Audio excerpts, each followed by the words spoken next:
Today, my reflection is going back to the book of Genesis, chapter 27. A supplanter, by definition, means one who wrongfully or illegally seizes and holds the place of another. We use the terms such as claim jumper for one who illegally operates or occupies the property of another. Whatever word or phrase you choose to use for a supplanter, none of them are good.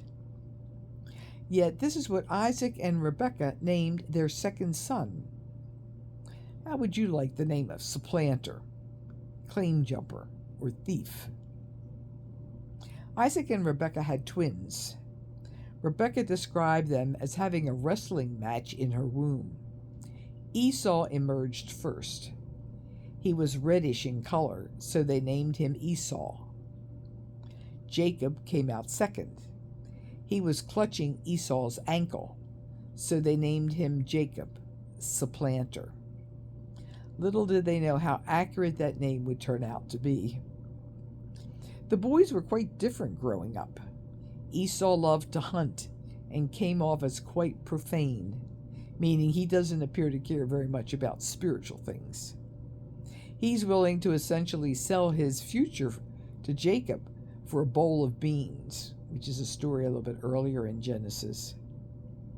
He cannot see past his immediate hunger for what is of much greater value, namely his birthright as the eldest son and his father's blessing as the firstborn.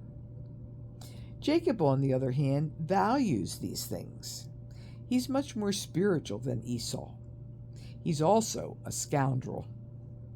He doesn't hesitate for a second to lie and deceive his father. Rebekah cooked up a plan to deceive her husband, and she didn't have to twist Jacob's arm to carry it out. None of this seems fair. Esau sells his future, but regrets it.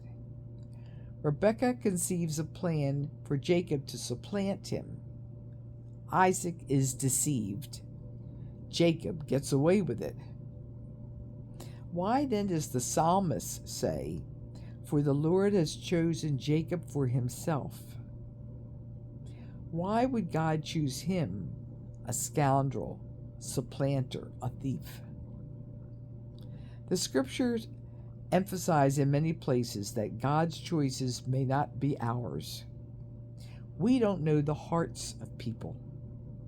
God knows everything about us.